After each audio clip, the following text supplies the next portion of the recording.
DD किसान, बदलते भारत की शान।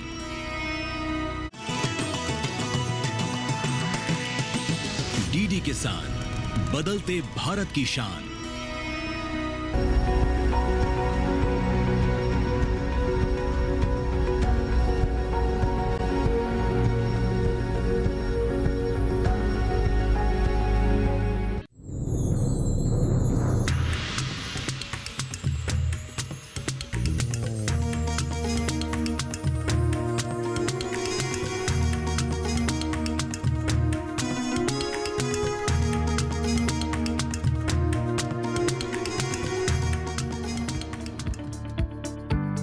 $10 लाख का पादप जीनोम संरक्षक समुदाय पुरस्कार 2022-23 विजेता है कम्युनिटी सीड बैंक, जिला संगारेड्डी, तेलंगाना। $1.5 लाख का पादप जीनोम संरक्षक समुदाय पुरस्कार दिया जाता है पूर्व वर्तमान पश्चिम बंगाल के शिक्षा निकेतन को। $1.5 लाख वाले पुरस्कार के अगले विजेता है मिथिलांचल मखाना उत्पादक संघ। तारीख 12 नवंबर, स्थान है नास कॉम्प्लेक्स का सी बालसुब्रमण्यम सभागार। मौका है पादप जीनोम संरक्षक समुदाय पुरस्कार वितरण समारोह और पुरस्कार पाने वाले हैं देश के अलग अलग क्षेत्रों से आए हमारे किसान। ये कोई आम किसान नहीं है, ये भविष्य के रक्षक है, ये अन्न के दाता है। सही मायनों में यही अन्नदाता है। ये पादप जीनोम के रक्षक है, ये बीजों को बचाते हैं, ये आनुवांशिकी को बचाते हैं, पौध की नई नई किस्में तैयार करते हैं। बता दें आपको कि पादप जीनोम संरक्षण हमारे लिए बहुत ज़्यादा ज़रूरी है। कृषि, खाद्य सुरक्षा और जैव विविधता को बरकरार रखने के लिए बेहद ज़रूरी है। इससे हम नई रोग प्रतिरोधी क्षमता वाली और अधिक उपज देने वाली किस्मों को तैयार कर सकते हैं। नमस्कार, दूरदर्शन किसान चैनल के कार्यक्रम कृषि विशेष में मैं अदिति शर्मा आप सभी का स्वागत करती हूँ। आज कृषि विशेष में बात पादप जीनोम संरक्षण की, तो आइए कार्यक्रम की शुरुआत करते हैं।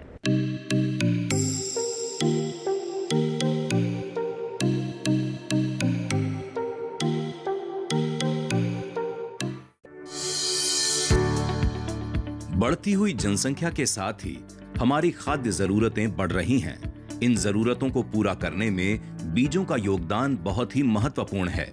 ऐसे बीजों का जिनमें बीमारियां कम लगती हों, जो ज्यादा पैदावार देने वाले हों और बदलते पर्यावरण के अनुकूल ढलने की क्षमता भी रखते हों। पादप जीनोम इन कामों में हमारी मदद कर सकते हैं, इसीलिए इनको बचाना यानी इनका संरक्षण जरूरी हो जाता है।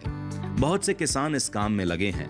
ऐसे ही किसानों को पादप जीनोम संरक्षण समुदाय पुरस्कार से नवाजा जाता है। इस बार भी दिल्ली के पूसा संस्थान में पादप जीनोम का संरक्षण करने वाले किसानों को बुलाया गया और उन्हें पुरस्कार देकर सम्मानित किया गया। पुरस्कार समारोह में खुद केंद्रीय कृषि मंत्री शिवराज सिंह चौहान पहुंचे थे। इसी बात से अंदाजा लगा सकते हैं कि पादप जीनोम का संरक्षण कितना जरूरी है और कितना महत्वपूर्ण है। बीज हमारी सबसे बड़ी पूंजी है। हमारा बीज, हम अपने बीज को बो सकते हैं, हम अपने बीज को बेच सकते हैं, जिनको बेचे वो भी बो सकते हैं। बीज हमारा मौलिक अधिकार है। कम्युनिटी सीड बैंक तेलंगाना, शिक्षा निकेतन पश्चिम बंगाल और मिथिलांचल मखाना उत्पादक संघ के अलावा असम की CRS-NA दिहिंग तेंगा उन्नयन समिति, उत्तराखंड के भूपेश जोशी, उत्तराखंड के ही नरेंद्र सिंह, केरल के T जोसेफ, लक्षण प्रमाणिक और अनंत मूर्ति जे और बिहार के नकुल सिंह सहित कई किसानों को अलग अलग श्रेणियों में पुरस्कार दिए गए। आजकल तो हम बायोफोर्टिफाइड किस्में तैयार करते हैं, लेकिन वो तो तैयार बायोफोर्टिफाइड है, कम पानी में पैदा हो जाती है, जलवायु परिवर्तन का ज्यादा असर नहीं पड़ता, लेकिन धीरे धीरे वो विलुप्त होने की कगार पर पहुंच गई है। ऐसे में मैं उन किसान बहनों और भाइयों का हृदय से अभिनंदन करना चाहता हूं जिनने उन्हें सहेज के रखने का महापुण्य का काम किया है। 10 लाख रुपए का पुरस्कार पाने वाला कम्युनिटी सीड बैंक मुख्य रूप से श्री अन्न यानी मिलेट्स, तिलहन और दलहन के बीज संरक्षण का काम कर रहा है। ये सभी फसलें शुष्क भूमि में उगाई जाती हैं। हम तेलंगाना के संगारेड्डी डिस्ट्रिक्ट के डेक्कन डेवलपमेंट सोसाइटी के सीड बैंक से आए हैं। हमारी सीड बैंक 1993 से चल रहा है संगारेड्डी डिस्ट्रिक्ट में। 30 साल का काम है ये, जो हमारे महिला किसान वहाँ के बीज सेव करने का, प्रोटेक्ट करने का काम कर रहे हैं। तो उसको रिकॉग्नाइज करके आज PPVFRA अथॉरिटी के लोगों ने हमको यहाँ पर बुलाया है, सम्मान दिया है, प्लांट जीनोम सेवियर अवार्ड दिया है, तो हमको बहुत खुश है। हमारे ड्राई लैंड के क्रॉप्स जो भी हैं, मिलेट्स हैं, श्री अन्ना है, ऑयल सीड्स है, पल्सेस है, सभी के सीड हम सेव करते हैं। तो ये सभी हमारे महिला किसान जो हैं, कुछ 5,000 फैमिली हमारे साथ काम करते हैं। पुरस्कार वितरण का ये कार्यक्रम पौधा किस्म और कृषक अधिकार संरक्षण प्राधिकरण अधिनियम 2001 की रजत जयंती और प्राधिकरण के 21वें स्थापना दिवस के अवसर पर आयोजित किया है। यह प्राधिकरण पौधा किस्मों, किसानों, पादप प्रजनकों के अधिकारों की रक्षा के साथ साथ पौधों की नई किस्मों के विकास को प्रोत्साहित करने का काम करता है। जीनोम संरक्षण एक जिम्मेदारी भरा काम है। अगर किसी को संरक्षक बनना है तो उसके लिए प्रमाण पत्र हासिल करना बहुत जरूरी है, और ये प्रमाण पत्र पौधा किस्म और कृषि अधिकार संरक्षण प्राधिकरण द्वारा प्राप्त किए जा सकते हैं। बता दें आपको कि अब तक कुल 10,000 से भी ज्यादा प्रमाण पत्र जारी किए जा चुके हैं, और पिछले 1 साल की अगर हम बात कर लें तो इस दौरान लगभग 3,000 पंजीकरण हुए हैं। जीनोम संरक्षण को अब पहले से कहीं अधिक महत्व दिया जा रहा है। किसान भी इसकी उपयोगिता को समझ रहे हैं। उन्हें मालूम है कि खेती से जुड़ी अर्थव्यवस्था में बीज काफी अहमियत रखते हैं। बीज चूंकि आम फसल से महंगे बिकते हैं, इसलिए किसानों को भी इसमें लाभ की अधिक संभावना नजर आने लगी है। उन्हें इस बात का भी आभास है कि आने वाले समय में बीज की उपयोगिता और ज्यादा बढ़ने वाली है। यही वजह है कि पिछले 10-11 सालों के दौरान जीनोम संरक्षण के इच्छुक किसानों की संख्या में तेजी से इजाफा हुआ है। 2014 से पहले प्रति वर्ष 100 से 300 के बीच में रजिस्ट्रेशन होते थे। 14 से लेके 22 तक ये संख्या 500 से 1000 के अराउंड पहुंची, और अब ये 1000 से ऊपर चली गई है।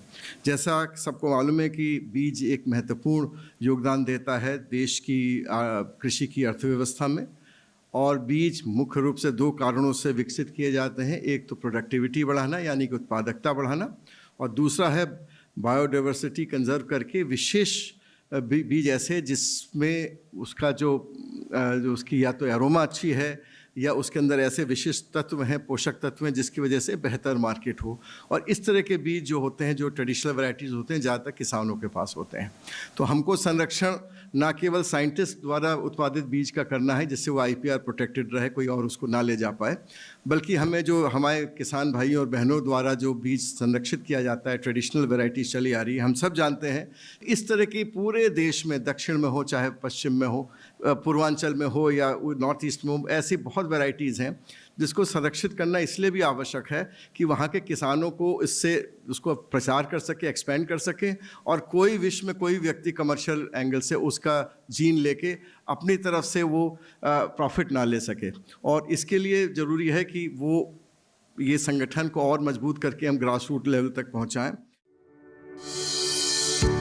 अगर आप जीनोम संरक्षण करने का इरादा बना रहे हैं तो पहले उन फसलों के बारे में जरूर पता कर लें जिन्हें संरक्षित करने के लिए किसानों को अनुमति दी गई है। प्राधिकरण के पास फिलहाल 206 फसलें अनुसूचित हैं। आपको इन्हीं में से किसी का चुनाव करना है। अधिसूचित फसलों में अनाज भी हैं, सब्जियां भी, तिलहन भी हैं, फसल भी हैं और रेशेदार पौधे भी। इसके अलावा आप मसालों, फूलों, फलों, शर्करा फसलों, औषधीय और सुगंधित पौधों, पेड़ों और कुछ नकदी फसलों को भी इस काम के लिए अपना सकते हैं। पूरा ब्यौरा पौधा किस्म और कृषक अधिकार संरक्षण प्राधिकरण की वेबसाइट पर उपलब्ध है। यहीं पर आवेदन पत्र भी मिल जाएगा। प्राधिकरण ने पूरे भारत में लगभग 155 DOS परीक्षण केंद्र भी स्थापित किए हैं। पंजीकरण के लिए अभी तक 20,406 आवेदन प्राप्त हुए हैं। 10,018 पौधा किस्म पंजीकरण प्रमाण पत्र जारी किए गए, जिनमें से 5,041 प्रमाण पत्र भारत में किसानों के लिए जारी किए गए हैं। ये किसान उत्तराखंड से हैं और इन्हें भी इस बार पादप जीनोम संरक्षण समुदाय पुरस्कार के लिए चुना गया है। संसाधनों की कमी के बावजूद ये इस काम में लगे हैं और एक तरह से मानवता की सेवा कर रहे हैं। हम लोग जैविक खेती कर रहे हैं क्योंकि आदिकाल से जैव विविधता हमें विरासत में मिली हुई है। हम सबका कर्तव्य है कि हम अपनी अन्नश्री को बचाएं और आने वाली पीढ़ी को भी इसका लाभ दिलाएं। हमारे द्वारा सब्जी, अनाज, दाल कई जो है फसलें हमने अपनी बीज बैंक में रखी हुई है और इसका हम सब लोग संरक्षण कर रहे हैं। भारत सरकार का भी बहुत बड़ा योगदान है कि जो छोटे छोटे किसानों को भी उन्होंने यहाँ पर बुलाया, इससे किसान का आत्मबल बढ़ता है। ध्यान सिंह का संबंध उत्तर प्रदेश के मुजफ्फरनगर से है। ये उन किसानों में शामिल हैं जिन्होंने लुप्त हो चुकी या हो रही प्रजातियों को फिर से जीवित करने का बीड़ा उठाया है। मैं प्राकृतिक खेती करता हूँ, मुझे 22-23 साल हो गए। मैं यहाँ आने का बहुत अच्छा मौका मिला और मैं एक अपनी वैरायटी को यहाँ दिखाने के लिए आया। इसके बाद मैंने जो यहाँ वैरायटी लगाई, स्टॉल लगाए, देखिए नई नई वैरायटी मैंने जो ये मटरी होती है ये नहीं मिली कहीं जो मैंने पास की, और ये पुरानी बीज की वैरायटी है, ये लुप्त हो चुकी थी। क्रॉप डाइवर्सिफिकेशन यानी फसल विविधता पादप जीनोम संरक्षण का महत्वपूर्ण पहलू है। महाराष्ट्र के संजय पाटिल ने इसी पहलू को चुना है। वो पिछले 15 साल से लगातार यही काम कर रहे हैं। बीज हमारी धरोहर है जिसको बचाना इम्पोर्टेंट है, क्योंकि जलवायु में परिवर्तन हो रहा है, पोषण सुरक्षा की बात हम कर रहे हैं, एंड देन किसानों की लाइवलीहुड की, जीविका की बात कर रहे हैं, तो उसमें ये बीजों का महत्व बहुत ज़्यादा है। इस बार 2022-23 के लिए पादप जीनोम संरक्षक समुदाय पुरस्कार दिए गए हैं। अगले पुरस्कारों के लिए आवेदन की आखिरी तारीख निकल चुकी है। अब आप अगले साल ही आवेदन कर सकेंगे। कार्यक्रम में वक्त हो चला है एक छोटे से ब्रेक का। आप कहीं मत जाइए, हम जल्द ही हाजिर होंगे। बने रहिए दूरदर्शन किसान पर, देखते रहिए कार्यक्रम कृषि विशेष।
ब्रेक के बाद दूरदर्शन किसान चैनल के कार्यक्रम कृषि विशेष में आप सभी का फिर से स्वागत है।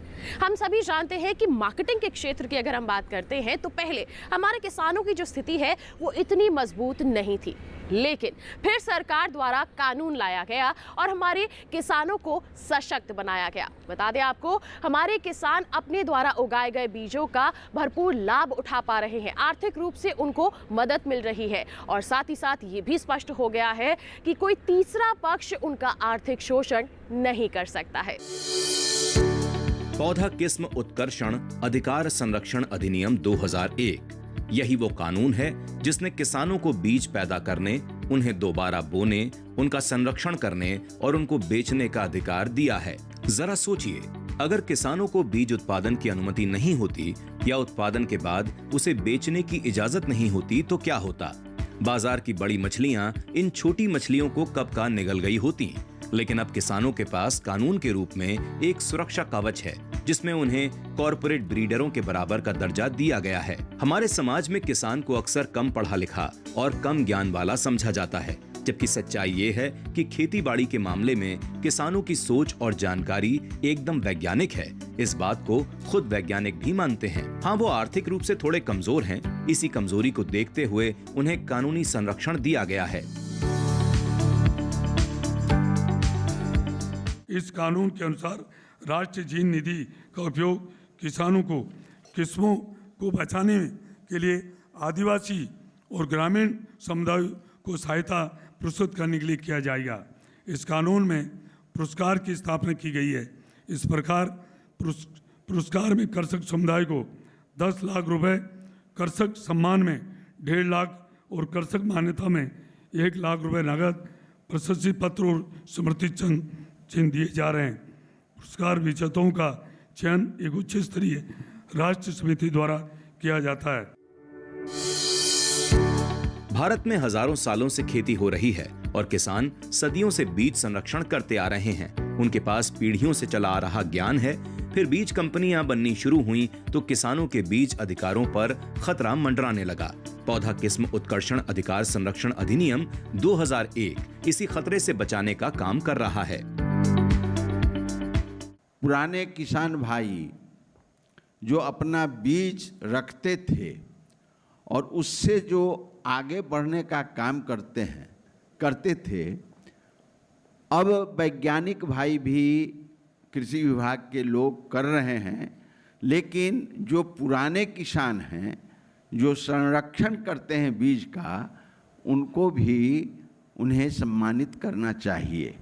एक दूसरी बात कि जितिया पर्व में मरुआ की ज़रूरत होती है। 36 घंटे हमारी माँ बहनें सहती हैं और वो जो मरुआ की रोटी खाती थी उसका पौष्टिक 36 घंटे माता पिता बिताते थे, ये विलुप्त हो गया। तो इस विलुप्त बीज को भी हम लोगों को अपनाना चाहिए। और बीमारी होने का कोई कारण नहीं होता था, तो जो स्वस्थ शरीर रहता था अच्छे बीज का, अच्छे खेती का, उस पर भी हम लोगों को ध्यान रखना चाहिए।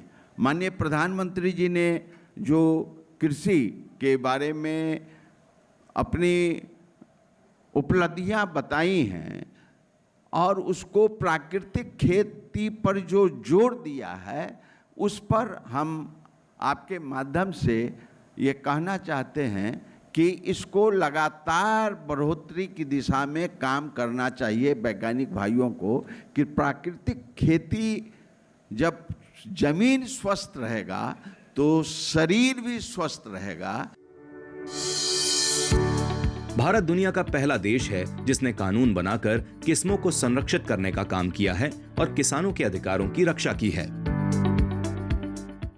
कानून बनने के बाद किसानों के लिए सब कुछ ठीक हो गया है, ऐसा बिल्कुल नहीं है। कोई भी चीज खामियों से मुक्त नहीं होती है। बता दें आपको कि कानून बनाना हमारे किसानों के हित के लिए एक बहुत ही बेहतरीन कदम है, लेकिन अभी भी कुछ बातें ऐसी हैं जिन पर विचार किया जाना जरूरी है। पौधा किस्म उत्कर्षण अधिकार संरक्षण अधिनियम 2001 किसानों और कॉर्पोरेट ब्रीडरों को समान निगाह से देखता है, लेकिन संसाधन, तकनीक और विशेषज्ञता के मामले में दोनों के बीच गहरी खाई है।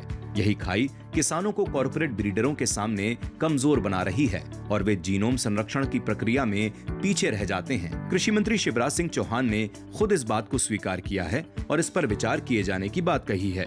दूसरी समस्या कानून के प्रचार प्रसार को लेकर भी है। इस कानून के बारे में मैं ईमानदारी से कहूं तो जानकारी की बहुत कमी है, आम किसान नहीं जानता। तो इसका व्यापक पैमाने पर प्रचार प्रसार करने की आवश्यकता है। जो अति जागरूक है, काम कर रहे हैं, वो जानते हैं, लेकिन अभी भी पारंपरिक फसलों का संरक्षण करने वाले कई किसानों के पास जानकारी का अभाव है। हमारे देश में करीब 14 करोड़ किसान हैं। हालांकि पिछले 1 साल के दौरान पादप जीनोम संरक्षण के लिए 3000 रजिस्ट्रेशन हो चुके हैं, पर किसानों की इतनी बड़ी आबादी को देखते हुए ये संख्या कुछ भी नहीं है। तो मुझे लगता है कि अभी कानून का लाभ सीमित वर्ग तक पहुंच रहा है। इस काम को करने की जरूरत है कि वह हर किसान को पता हो। फिर एक पंजीकरण की जो प्रक्रिया है और उसमें तकनीकी बाधाएं, पंजीकरण की लागत और समय सीमा की समस्या, इसका समाधान जरूरी है। दरअसल जीनोम संरक्षण के लिए परीक्षण और पंजीकरण जरूरी होता है। पंजीकरण की प्रक्रिया जटिल और खर्चीली है, इसलिए बहुत सारे किसान इसका साहस ही नहीं कर पाते। छोटे किसानों के सामने ये समस्या और भी गंभीर है। एक और समस्या लाभ की साझेदारी को लेकर है। ऐसी शिकायतें मिल रही हैं जिसमें कहा गया है कि अन्नदाताओं को लाभ मूल्य का वास्तविक हिस्सा नहीं मिल पाता। कुछ ही मामलों में अब तक आर्थिक किसानों को लाभ मिला है, जबकि अधिकांश दावे लंबित है और जिनने पंजीकरण कराया है उन किसानों को कोई ठोस वित्तीय लाभ नहीं हुआ। तो इसका और सरलीकरण कैसे हो सकता, नहीं तो किसानों का विश्वास कम हो जाएगा, तो धीरे धीरे वो आना, रुचि लेना बंद कर देंगे। अन्य कानूनों के साथ इसका बेहतर समन्वय भी हो। फिर पारंपरिक किस्मों का एक डेटाबेस होना बहुत जरूरी है, वो नहीं है। वैज्ञानिक डेटाबेस का अभाव है।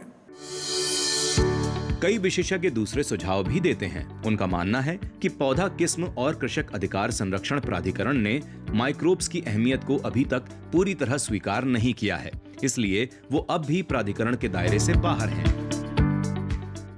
बौद्धिक संपदा ही हमारा खजाना है और उसका संरक्षण करना सबसे अहम है। और उस संरक्षण में किसान भाई और बहन जो भूमिका निभा रहे हैं, मुझे लगता है वो बहुत महत्वपूर्ण है। हमारा सबसे बड़ा खजाना ही हमारी बौद्धिक संपदा है। बायोडाइवर्सिटी, जब आप भविष्य की बात करते हैं, चाहे आप न्यूट्रिशन की बात करें, चाहे हेल्थ की बात करें, चाहे सॉइल हेल्थ की बात करें, मुझे लगता है बायोडाइवर्सिटी उसमें सबसे महत्वपूर्ण है। जैसे डॉक्टर महापात्रा जी बता रहे थे कि ये जितनी 10,000 के लगभग रजिस्ट्रेशन हुआ है, मुझे लगता है कि उनको जो हमारी नेचुरल फार्मिंग, ऑर्गेनिक फार्मिंग की बात हम जो कर रहे हैं, उसके कॉन्टेक्स्ट में उनको इवेलुएट करके आगे ले जाने की ज़रूरत है। काफ़ी बड़ा खजाना है, तो उस पर हमें काम करने की ज़रूरत है। जो ICR और सब लोग मिलके उस पर काम करेंगे। किसानों ने कृषि मंत्री के सामने इसी तरह की समस्याओं को लेकर कुछ सुझाव रखे हैं। कृषि मंत्री ने उन पर विचार करने का वादा किया है। उम्मीद की जानी चाहिए कि अन्नदाताओं की सभी नहीं तो कुछ समस्याओं का समाधान होगा और जल्द होगा। तो किसान भाइयों बहनों, ये था हमारा खास कार्यक्रम जो कि आधारित था पादप जीनोम संरक्षण पर। हम उम्मीद करते हैं कि आज के कार्यक्रम में दी गई जानकारियां आपके लिए लाभकारी साबित हुई होंगी और आप इसके प्रति जरूर जागरूक हुए होंगे। साथ ही आपको बता दें, कार्यक्रम के लिए कोई सवाल है आपके पास, सुझाव है आपके पास, हम तक पहुंचाइए। आप हमें पत्र लिख सकते हैं। पता है हमारा कृषि विशेष, कमरा number 59A, CPC Doordarshan, Khelgaon, नई दिल्ली 110049। आप हमें ईमेल कर सकते हैं। ईमेल आईडी है krishivishesh158@gmail.com। और साथ ही आपको बता दें, दोबारा देखना चाहते हैं आप हमारा ये कार्यक्रम, तो टीवी स्क्रीन पर दिखाए जा रहे इस QR कोड को स्कैन कीजिए, सीधा पहुंच जाएंगे हमारे YouTube चैनल पर और तमाम जानकारियां पुनः हासिल आप कर पाएंगे। तो इसी वादे के साथ कि अगले अंक में फिर कुछ विशेष लेकर होंगे हाजिर। तब तक के लिए हमें दीजिए इजाजत, लेकिन आप बने रहिए दूरदर्शन किसान पर। नमस्कार।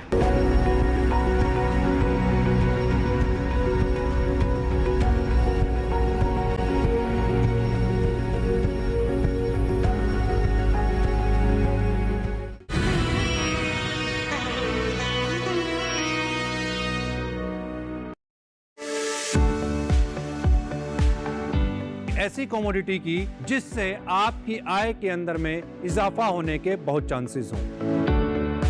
फार्मर्स हनी के अंदर में किस तरीके से अपने आप को और एंगेज कर सकते हैं। फलों की, सब्जियों की, अनाज की वृद्धि में मधुमक्खियों का बहुत बड़ा योगदान है। 60% से 65% एक्सपोर्ट हो जाता है और 35 से 40%, 45% डोमेस्टिक मार्केट में यूज होता है। किसान भाइयों को प्रशिक्षण के दौरान में यही जानकारी देते हैं, मधुमक्खियां जब अपने घर को लौट जाती हैं शाम के समय वापस, उस समय स्प्रे करना चाहिए। देखिए अपना कमोडिटी एक्सपर्ट हमारे खास मेहमानों के साथ इस शुक्रवार रात 9 बजे सिर्फ दूरदर्शन किसान चैनल पर।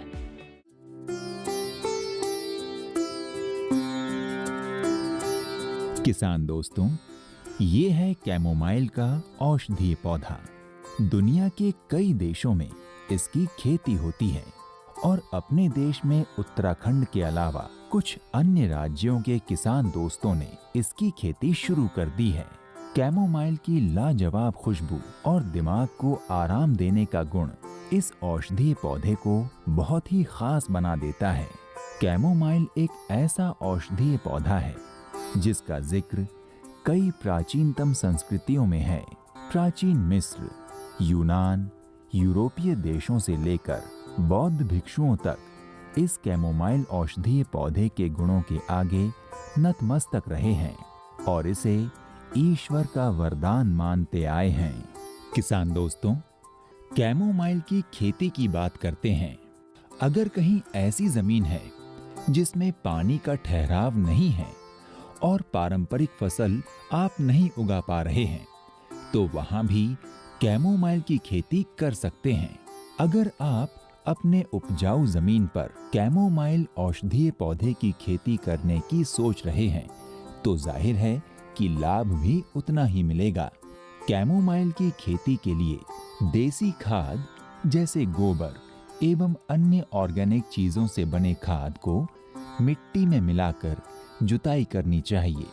फिर पाटा लगाकर सूखे खेत में पौधों की बुआई करनी चाहिए। बुआई के साथ साथ पानी डालना चाहिए। बेहतर फसल पाने के लिए क्यारी बनानी चाहिए और खेत में नमी के हिसाब से सिंचाई करनी चाहिए। किसान दोस्तों, कैमोमाइल की फसल जब खेत में हो तो खेत में किसी भी प्रकार का खरपतवार नहीं रहना चाहिए। किसान दोस्तों, जानकारी के लिए आपको बता दूं कि नर्सरी में बीजों को उगाकर पौधों की रोपाई द्वारा प्रति हेक्टेयर 750 ग्राम बीज की औसत रूप से जरूरत पड़ती है। अक्टूबर-नवंबर महीने में नर्सरी द्वारा कैमोमाइल का पौध तैयार करते हैं और नवंबर के मध्य में 50 बाई 30 सेंटीमीटर के अंतराल पर पौधों की बुआई करते हैं। बीजों की सीधी बुआई भी की जा सकती है, लेकिन इसमें अधिक बीज लगते हैं। बीजों से पहले नर्सरी बनाकर पौधों की बुआई के परिणाम अच्छे मिले हैं। हाँ, एक बार कैमोमाइल का पौधा खेत में लग गया, फिर किसी भी प्रकार का खाद नहीं डालना चाहिए। कैमोमाइल का पौधा पूर्णतः ऑर्गेनिक उत्पाद है और इसलिए पूरी दुनिया में इसकी मांग है। चूंकि ये पूर्णतः जैविक खेती है, कोई कीटनाशक का प्रयोग नहीं होता है, मतलब कि कैमोमाइल के पौधों में कीट नहीं लगते। और अगर ऐसी कोई समस्या आती है तो सिर्फ नीम ऑयल का छिड़काव किया जाता है। मिट्टी में किसी प्रकार का कीटनाशक नहीं डाला जाता। किसान दोस्तों, कैमोमाइल पौधों में 25 दिनों के अंदर ही फूल लग जाते हैं और फूलों की पहली कटाई 25 दिन बाद कर ली जाती है। कैमोमाइल पौधे की एक फसल में 5 से 6 बार फूलों की कटाई की जा सकती है।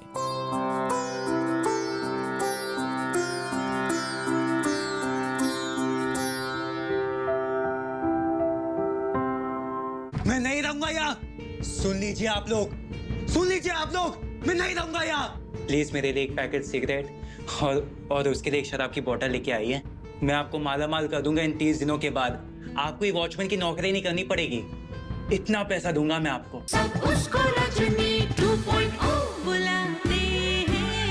सोमवार से शुक्रवार रात 8 बजे, पुनः प्रसारण सुबह 10 बजे डीडी नेशनल पर।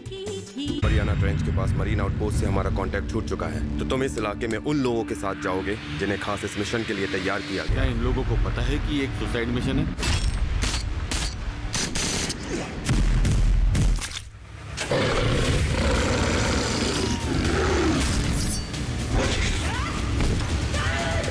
उन्हें मारना मुश्किल है, ये चांदी से बना है, इस हथियार की जरूरत पड़ेगी।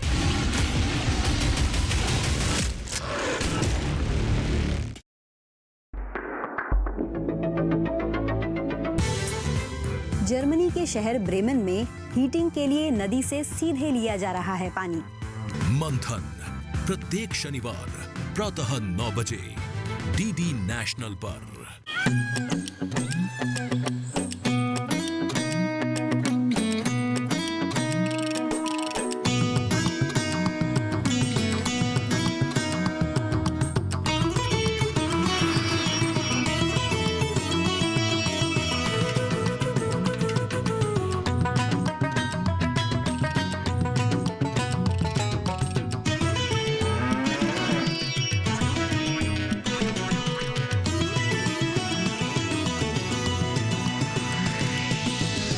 किसान, बदलते भारत की शान।